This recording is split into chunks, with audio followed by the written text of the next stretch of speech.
মায়ের থেকে বেশি ভালোবাসা কেউ দিতে পারে মা নামে কলঙ্কে আমার কি এমন অপরাধ ছিল যার ফলে আমার রাম আজ আমায় ছেড়ে 14 বছরের জন্য আজ বনবাসে যাত্রা করে ওরে আগে জানি না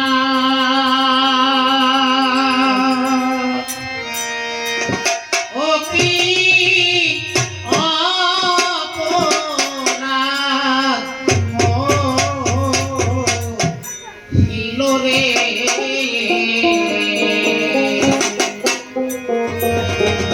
অপরাধ ছিল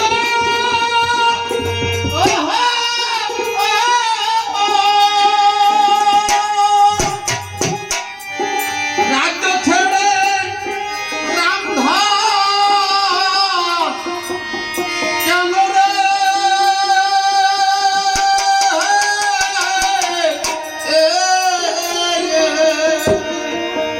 ও রাম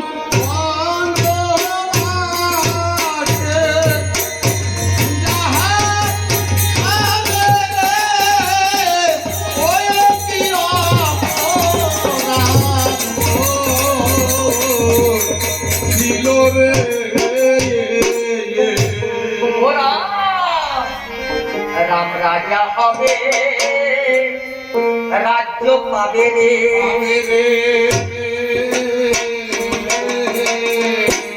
ও রাম দোহিতে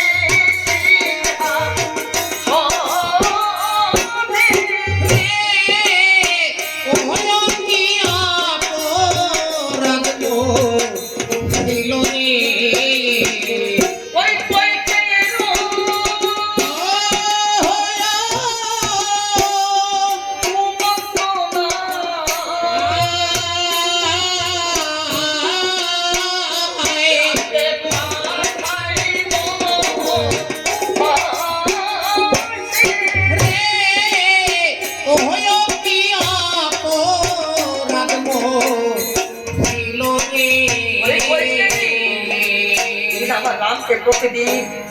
নিজে হাতে স্নান করে দিই নিজে হাতে আমার রামকে পোশাক পরিচ্ছদ করিয়ে দিই দেখেছি মা আপনি সেই মা হয়ে আর কি করেছি আপন হাতে তুলে দিলে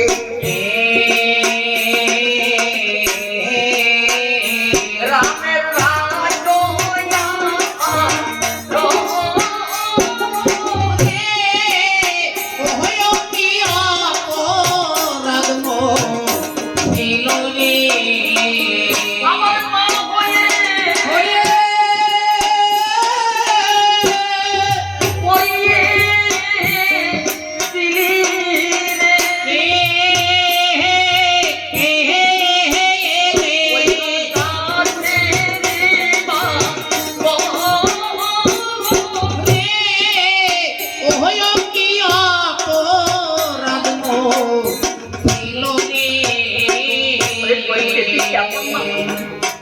আমার রামে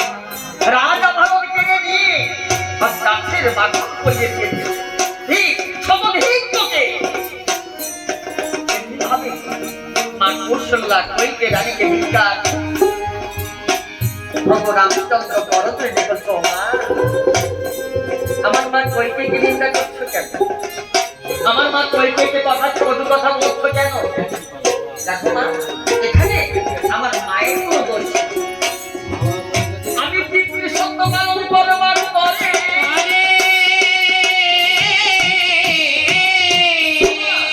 আমি পিতৃ সত্য পালন করতে আমি বনবাসী যাত্রা করতে মা আমাকে যেতে হবে আমাকে আশীর্বাদ করো মা কৌশল্যা দেখো যে রাম না আমি তোকে পরে যেতে যাবো না আয় বাবা আয় তুই আমার বুকে আয় আমি তোকে আমার বুকে নিয়ে এই দেশের অপদেশে চলে যাবো দেশে দেশে ভিক্ষা করবো আমি তো সেবা বাবা তোকে আমি বলে দিতে দেবো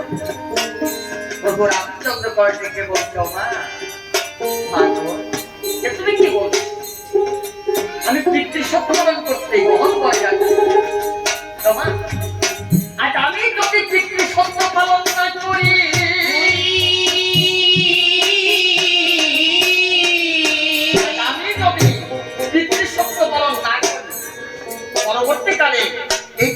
কোনো সন্তান পিতামাতা একটা ভালো করবে, পিতামাতার কথা মানবে,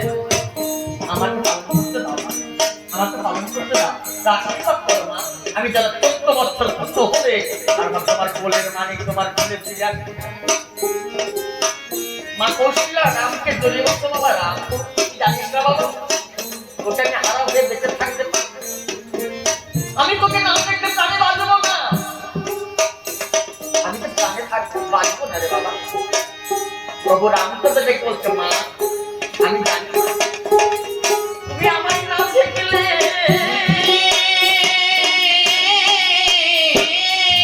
আমার নাম দেখলে প্রাণে বাঁচবে না। আমি তোমাকে কথা দিলাম মা, যদি কখনো তোমার আমাকে দেখতে ইচ্ছা হয়, যদি কখনো তোমার আমাকে দেখতে ইচ্ছা হয়, তো তুমি নয়ন মুদে প্রাণে বিশ্বাস ভক্তি রেখে আমাকে রাম রাম রাম বলে ডাকো। আমি যেই মনে থাকি না কেন, দেখতে মা নয়ন মেলে আমি তোমার কোলে বসছে তোমার মা বলে ডাকছি। মা কৌশল্যাকে বলছে রাম বাবা তুই অনেক বড় দেখেছিস তাই না বাবা, বাবা তুই অনেক বড় হয়ে গেছিস, মাকে ফাঁকি দিয়ে চলে যাবি দেখি স্মরণা করছিস বাবা, আমি তো তোকে পরীক্ষা করবো। প্রভু রামচন্দ্র বলছে তুমি আমাকে পরীক্ষা করবে, ঠিক আছে কি পরীক্ষা করবে, দেখ বাবা কি পরীক্ষা করবে। কিছু দূরে দেখে রামকে মা নয়ন মুদে নয়ন মেলে দেখে প্রভু রামচন্দ্র মায়ের কোলে শুতে বসে নয়ন মুদে রামকে কিছু দূরে দেখতে রাম নয়ন নির্লন করে দেখতে পায় প্রভু রাম মায়ের কোলে বসে মৃদুতা হাসছে। প্রভুর মুখে হাসতে দেখতে মাকে আবার সইতে পারে, রামকে বুকে জড়িয়ে বলছে বাবা রাম বুঝেছি বুঝেছি বাবা, আমি তোরে রাখতে পারবো না, তোরই জন্য কেটে বলবে তোরে তোকে রাখতে পারবো না। তুই কিন্তু আমাকে কথা দিয়েছিস,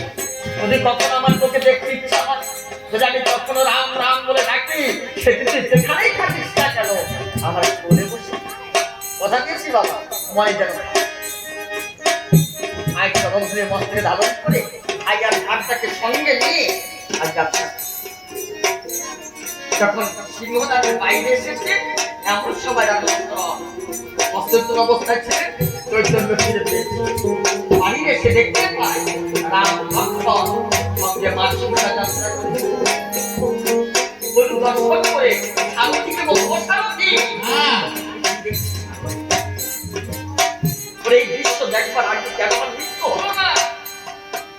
আজ আমার কোলের বধূ আমার মা জানকী আজ খালি পথে বনবাসে যাত্রা করেছে, যে মায়ের চরণ এখনো পর্যন্ত মৃত্তিকা করে, আর সেই মায়ের চরণ মৃত্তিকা করে ওই বনের মাঝে যাত্রা করেছে। রাম লক্ষ্মণ আর মা সীতাকে রথে তুলে